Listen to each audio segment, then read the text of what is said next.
The most expensive 3 words in Atlantic City history weren't spoken in a courtroom or a boardroom. They were whispered across a casino floor on a humid August night in 1966 when the smell of salt air mixed with cigarette smoke and the desperation of men who had bet everything on the wrong horse. Dean Martin didn't raise his voice. He didn't make threats. He simply looked across the gaudy expanse of the Golden Sands Casino, fixed his half-lidded eyes on Vincent, Vinny the fish Torrino, and spoke 3 words that would destroy a criminal empire worth $50 million. Call Frank, now. Within 30 minutes, Vinnie Torrino would be begging for his life. Within 6 hours, his casino would be empty. Within a week, he would be fleeing Atlantic City in the trunk of a Buick, leaving behind an empire built on blood money and protected by corruption that had taken him 20 years to construct. Because when Dean Martin called in a favor from Frank Sinatra, he wasn't just asking for help. He was unleashing the most dangerous network of loyalty, power, and ruthless justice that the entertainment world had ever known. The Golden Sands Casino stood on Atlantic City's boardwalk like a monument to American greed. Its neon facade promised dreams but delivered nightmares to anyone foolish enough to believe that the house didn't always win. Inside, the air was thick with the musk of desperation and the artificial optimism that casinos manufacture to separate fools from their money.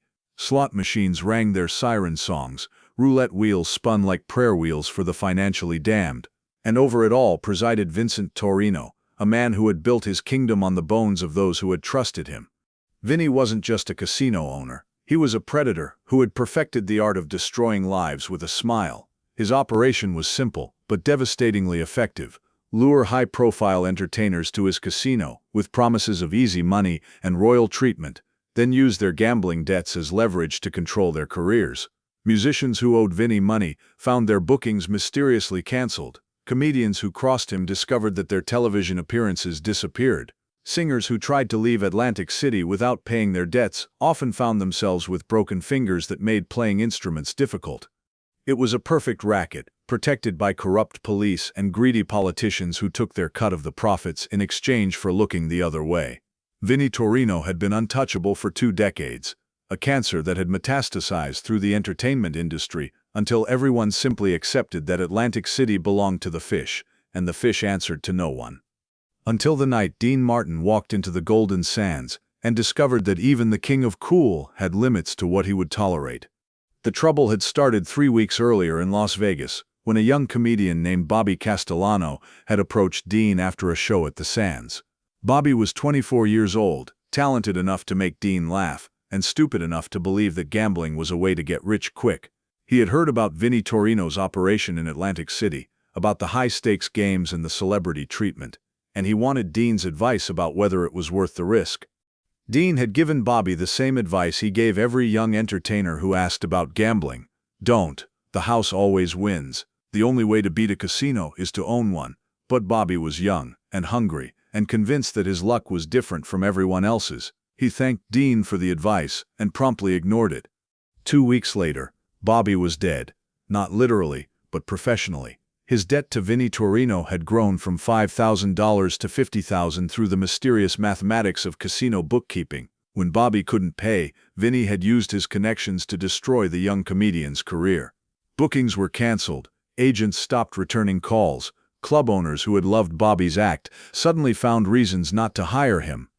Within a week, Bobby Castellano had gone from a rising star to a broken man sleeping on friends' couches and considering whether a construction job in his hometown was preferable to the slow death of a ruined entertainment career. That's when he made the call that would change everything. Bobby called Dean Martin not because he expected help, but because he needed someone to know what had happened. He needed someone to understand that Vinnie Torrino wasn't just taking money from entertainers, he was stealing their dreams, their futures, their ability to create joy in a world that needed all the laughter it could get. Dean listened to Bobby's story with the patience of a man who had heard similar tales too many times. The details were always different, but the pattern was always the same. Young talent meets organized crime, loses more than money, disappears into the vast anonymity of broken dreams. Most of the time, Dean offered sympathy, some financial help, and practical advice about finding legitimate work outside the entertainment industry. But this time was different. This time, Vinnie Torrino had made a crucial mistake. He had targeted someone under Dean Martin's protection, someone who had come to Dean for advice and been ignored. In Dean's personal code of ethics, that made Vinny's actions a direct challenge to his authority, his judgment, and his ability to protect the people who trusted him. Dean made 2 phone calls that afternoon. The first was to his lawyer, who confirmed what Dean already suspected. Vinnie Torrino's operation was protected by enough corrupt officials that legal action would be slow, expensive, and probably futile. The second call was to his travel agent, who booked Dean on the next flight to Atlantic City. Dean Martin didn't make impulsive decisions. Every move he made was calculated, every word carefully chosen for maximum effect. But by the time his plane touched down at Atlantic City Airport, Dean had already decided that Vinnie Torrino's reign of terror was going to end, even if Dean had to destroy the man personally. The Golden Sands Casino on that humid August night was packed with the usual collection of dreamers, degenerates, and predators that populated Atlantic City's gaming floors. Dean entered through the main entrance like a gunslinger, walking into a saloon in a Western movie. He was wearing a charcoal gray suit that cost more than most people's cars. His hair was perfect, and his expression was the kind of calm that made smart people nervous. Vinnie Torrino spotted Dean immediately. Despite his reputation for brutality, Vinny was a student of popular culture who understood the value of celebrity endorsements. Having Dean Martin seen gambling at the Golden Sands would be worth millions in free publicity. Vinny hurried across the casino floor, his arms spread wide in a gesture of false hospitality. "Dean Martin," Vinny boomed, his voice carrying the artificial enthusiasm of a used car salesman closing a deal. "What an honor. What brings the king of cool to Atlantic City?" Dean removed his sunglasses and looked Vinny up and down like he was inspecting a particularly unappetizing piece of meat. "I heard you got games here." "The best games on the East Coast," Vinny replied, his chest swelling with pride. "High stakes, no limits, and we treat our special guests like royalty. Come on, let me show you around." What followed was a tour through Vinny's kingdom of greed. The main casino floor was impressive enough, with its imported marble and crystal chandeliers, but Vinny was eager to show off the private rooms where the real action happened. These were the chambers where millionaires lost fortunes, and where young entertainers signed away their futures for the temporary thrill of feeling important. Dean played his role perfectly. He admired the decor, complimented the service, and allowed himself to be introduced to the other high rollers, as if he were genuinely impressed by Vinny's operation. He even sat down at a blackjack table and played a few hands, losing deliberately to make Vinny feel like he was in control. But Dean was studying everything: the security cameras, the dealers who were obviously cheating, the collection of broken dreams that littered Vinny's empire like debris after a hurricane. Most importantly, he was studying Vinny himself, looking for weaknesses, pressure points, the psychological buttons that could be pushed to bring the house of cards tumbling down. The opportunity came during dinner in Vinny's private dining room, where the casino owner held court like a medieval king surrounded by his vassals. The room was decorated with gaudy gold fixtures and oil paintings of questionable taste. The food was expensive, but poorly prepared. The wine was overpriced and underaged. Everything about the experience screamed of new money trying to buy class and failing miserably. Vinny regaled his guests with stories of his conquests, the politicians he had bought, the entertainers he had crushed, the competitors he had driven out of business. He spoke about Bobby Castellano with particular relish, describing how he had enjoyed watching the young comedian's career die slowly, like a flower wilting in the sun. "That kid thought he was smart," Vinny laughed, his voice thick with wine and satisfaction. "He thought he could come to my casino, take my money, and walk away clean. I showed him different. I showed him that nobody, and I mean nobody, plays Vincent Torrino for a fool." Dean continued eating his overcooked steak, as if he hadn't heard anything unusual. But behind his calm exterior, something cold and dangerous was crystallizing.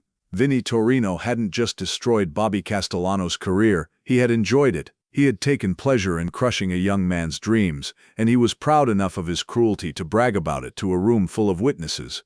"You seem proud of that," Dean observed quietly, his voice carrying just enough edge to make everyone at the table pay attention.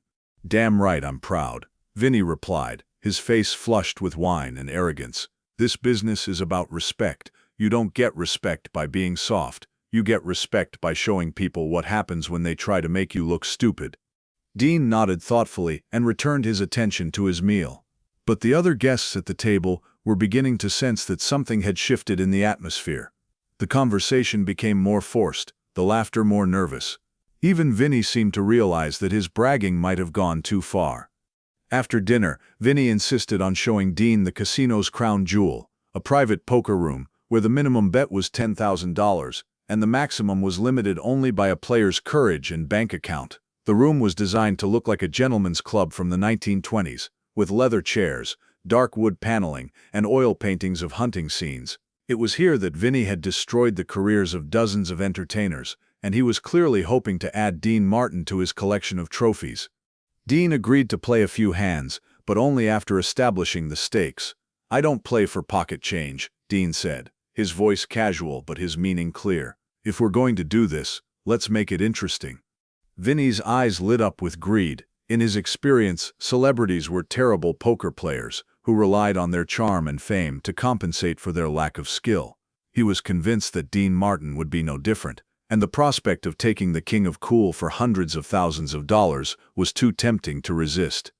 The game that followed was a master class in psychological warfare. Dean played with the patience of a professional and the instincts of a street hustler. He won some hands and lost others, always keeping the action close enough to maintain Vinny's interest without arousing suspicion. But more importantly, he was gathering information, learning how Vinny thought, how he reacted under pressure, what buttons could be pushed to make him lose control. The breakthrough came during the fifth hand, when Dean caught Vinny cheating. It was subtle, a marked card, a dealer's signal that most players would never notice. But Dean had learned to read such signs during his days dealing blackjack in illegal gambling dens. He didn't call out the cheating immediately. Instead, he waited, watching for the perfect moment to spring his trap. That moment came when the stakes had risen to $250,000, and Vinny was convinced he was about to win the biggest pot of his career. Dean had been playing conservatively all night, but suddenly he began raising aggressively, pushing the bet higher and higher until even Vinny began to sweat. "Getting a little rich for your blood, Dean?" Vinny taunted, trying to regain his psychological advantage. "Maybe you should stick to singing and leave the gambling to people who understand the game." Dean smiled his trademark sleepy smile and pushed another stack of chips into the center of the table. "Oh, I understand the game just fine, Vinny. The question is whether you understand what game we're really playing." The final hand was dealt. Vinny looked at his cards and felt his heart rate spike. He had a straight flush, a virtually unbeatable hand that came along once in a lifetime. Even if Dean had been dealt 4 aces, Vinny would still win. The pot had grown to over $1 million, enough money to make even a millionaire's hands shake with anticipation. Dean looked at his cards without expression, then slowly pushed his entire remaining stack of chips into the center of the table. "All in," he said quietly. Vinny didn't hesitate. With a straight flush in his hand, he couldn't lose. He called the bet and laid down his cards with a triumphant grin. "Read 'em, and weep," he said, spreading the cards across the green felt. "Straight flush, jack high." Dean nodded appreciatively. "That's a hell of a hand, Vinny. Almost impossible to beat." He paused, letting the tension build. "Almost." Dean laid down his cards one by one. Royal flush, the best possible hand in poker, the hand that every player dreams of holding just once in their lifetime. The room fell silent except for the whisper of air conditioning and the distant sound of slot machines from the main casino floor. But Dean wasn't finished. "Of course," he said, picking up one of Vinny's discarded cards and examining it closely. "It's a lot easier to get a good hand when you're dealing from a marked deck." The accusation hung in the air like smoke from a gunshot. Every person in the room understood the implications. If Vinny Torrino had been caught cheating against Dean Martin, it wasn't just a matter of money, it was a matter of reputation, respect, and survival in a world where such things determined whether you lived or died. Vinny's face went pale, then flushed red with anger and fear. "You're calling me a cheat?" he sputtered. "In my own casino? That's a serious accusation, Martin." Dean stood up slowly, his movement fluid and controlled. "It's not an accusation, Vinny. It's a fact. You've been running marked cards all night, using dealers who signal when you need help, and rigging the game in your favor. The only reason I didn't call you out earlier is because I wanted to see just how far you'd go." The security guards in the room began to move closer, their hands moving toward the weapons concealed beneath their jackets. But Dean seemed completely unaware of the danger, or perhaps simply indifferent to it. Here's the thing about cheating, Dean continued, his voice conversational but carrying an undertone of steel. It only works when nobody notices. But I've been noticing everything, Vinny. The marked cards, the crooked dealers, the way you destroyed Bobby Castellano's career when he couldn't pay debts that you inflated through your cheating. Vinny tried to bluster his way out of the confrontation. You can't prove anything, he said, but his voice lacked conviction. And even if you could, who's going to believe you? This is my town, Martin. I own the cops, the judges, the politicians. Your word against mine doesn't mean shit here. That's when Dean Martin smiled. It wasn't the charming smile he wore on stage, or the lazy grin he used to seduce women. It was the smile of a man who had been waiting all night for exactly this moment. You're right, Vinny, Dean said, reaching into his jacket pocket. My word against yours doesn't mean much, but the thing is, I didn't come here alone. Dean pulled out a small recording device, cutting-edge technology for 1966, but still crude enough that it could be hidden in a cigarette pack. The red recording light blinked steadily, indicating that everything that had been said in the private poker room had been captured on tape. Every word you spoke tonight was recorded, Dean said calmly. Your confession about destroying Bobby Castellano, your bragging about owning corrupt officials, your admission that you cheat your customers and destroy anyone who crosses you. It's all on tape, Vinny, every damning word. The color drained from Vinny's face as he realized the magnitude of his situation. The recording wasn't just evidence of cheating, it was proof of racketeering, corruption, and conspiracy. In the wrong hands, that tape could destroy not just Vinny's operation, but the entire network of corruption that protected it. What do you want? Vinny asked, his voice barely above a whisper. Dean adjusted his tie and straightened his cuffs, taking his time to savor the moment. I want you to understand something very clearly, he said. You made a mistake when you went after Bobby Castellano. You see, Bobby asked me for advice, and I told him to stay away from your casino. When he ignored my advice and you destroyed him, you made it personal. You made it about my judgment, my ability to protect people who trust me. Dean walked closer to Vinny, close enough that the casino owner could smell his expensive cologne and see the absolute certainty in his eyes. So here's what's going to happen, Dean continued. You're going to call Bobby Castellano. You're going to apologize for destroying his career. You're going to pay him compensation, let's say $500,000 for the damage you've done. And you're going to use whatever connections you have to restore his bookings and get his career back on track. Vinny tried to object, but Dean cut him off with a gesture. I'm not finished, Dean said. You're also going to clean up your operation. No more cheating, no more marked cards, no more destroying people's lives because you enjoy the power. You're going to run a legitimate business, or you're not going to run a business at all. And if I refuse? Vinny asked, though he already knew the answer. Dean reached into his other pocket and pulled out a business card. It was simple, white cardstock with just a phone number printed in elegant script. No name, no title, just 10 digits that would change Vinny's life forever. If you refuse, Dean said, placing the card on the poker table, I make one phone call, 3 words to the right person, and your protection disappears. The cops who take your money will suddenly develop honest streaks. The judges who fix your cases will remember their oath of office. The politicians who cover for you will discover that you're a liability they can't afford. Dean paused, letting the implications sink in. But that's not the worst part, Vinny. The worst part is that this tape will find its way to people who don't appreciate being embarrassed. People who don't like discovering that their investment in you was based on lies. People who handle disappointment in very permanent ways. The room was so quiet that everyone could hear Vinny's labored breathing. Sweat was running down his face despite the air conditioning. His hands were shaking as he realized that his empire, everything he had built over 20 years of careful corruption and calculated brutality, could be destroyed by 3 words from Dean Martin. Dean checked his watch, a gesture that somehow managed to be both casual and threatening. You have 24 hours to make your decision, he said. Call Bobby Castellano, make this right, or call that phone number, and try to explain to Frank Sinatra why you thought you could destroy someone under his protection. The mention of Frank Sinatra's name had an electric effect on everyone in the room. Even Vinny's security guards seemed to shrink back, suddenly unwilling to make eye contact with Dean Martin. In the entertainment world of 1966, Frank Sinatra wasn't just a singer. He was the unofficial chairman of a board that included some of the most dangerous men in America. Dean picked up his winnings, over $1 million in chips, and handed them to one of the security guards. "Cash these out and give the money to charity," he said. "I didn't come here to get rich, I came here to deliver a message." As Dean walked toward the door, Vinny called after him with desperate bravado. "You think you scare me, Martin? You think because you know Frank Sinatra, you can waltz into my casino and threaten me?" Dean stopped at the doorway and turned around one last time.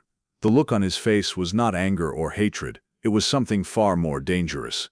It was the calm certainty of a man who held all the cards and knew exactly how the game would end.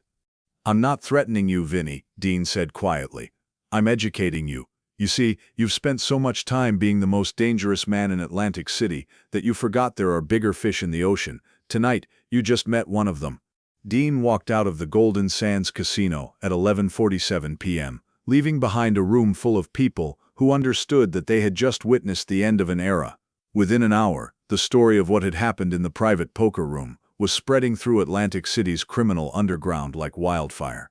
Vinnie Torrino had been publicly humiliated by Dean Martin, caught cheating, and given an ultimatum that everyone knew he couldn't refuse. But the real devastation came the next morning, when Vinny made the phone call that would save his life but destroy his empire. He called Bobby Castellano, apologized profusely, and offered him $500,000 in compensation, plus a guarantee that his career would be restored. He also called a press conference to announce that the Golden Sands Casino was implementing new policies to ensure fair play and ethical treatment of all guests. The changes weren't enough to save Vinny's reputation, but they were enough to keep him breathing. The corrupt officials who had protected him began to distance themselves, afraid that association with him would bring unwanted attention from federal investigators. The criminal investors who had bankrolled his operation started looking for ways to remove him without attracting the attention of Frank Sinatra and his associates. Within 6 months, Vincent "Vinny the Fish" Torrino had been forced out of the casino business entirely. His empire was divided among more cautious operators who understood the value of treating entertainers with respect rather than viewing them as prey to be exploited. Atlantic City's entertainment scene became more legitimate, more professional, and infinitely safer for young performers trying to build their careers. Bobby Castellano used his settlement money to finance an independent comedy tour that launched him into national stardom. He never forgot that his career was saved by Dean Martin's intervention, and he spent the rest of his life championing the rights of young entertainers who found themselves in impossible situations. But the most lasting impact of that night wasn't on the casino industry or even on Bobby Castellano's career. It was on the mythology of Dean Martin himself. The story of how the King of Cool had destroyed a criminal empire with 3 words became legend in entertainment circles, a reminder that beneath the relaxed exterior and easy smile was a man who would go to extraordinary lengths to protect those who trusted him. Years later, when asked about the incident during a rare interview, Dean Martin downplayed his role with characteristic modesty. "Vinny was a bully," he said with a shrug. "Bullies only understand one thing: superior force. I just happened to know where to find some." The 3 words, "Call Frank, now," became a code phrase in the entertainment industry, shorthand for the kind of absolute loyalty and terrifying power that the Rat Pack represented at the height of their influence. It was a reminder that in a world where talent could be exploited and dreams could be destroyed, there were still people who would stand up for what was right, even when it meant taking on the most dangerous enemies imaginable. The Golden Sands Casino still stands on the Atlantic City boardwalk, though under different ownership and a different name. Tourists who gamble there today have no idea that they're walking through the scene of one of the most decisive confrontations in entertainment history. But if they listen carefully on quiet nights, when the wind blows in from the Atlantic and the neon lights flicker like dying stars, they might hear the ghost of a conversation that changed everything. 3 words that prove that sometimes the most powerful weapon in the world is knowing exactly who to call when the odds are stacked against you. Dean Martin walked out of that casino carrying more than just his winnings. He carried the knowledge that he had used his power responsibly, that he had protected someone who couldn't protect himself, and that he had sent a message to every predator in the entertainment industry that there were still lines that couldn't be crossed without consequences. The King of Cool had shown that true coolness wasn't about being indifferent to injustice. It was about having the strength to fight it with style, precision, and the kind of quiet confidence that comes from knowing that when you need backup, you can call in the cavalry with just 3 words: "Call Frank, now."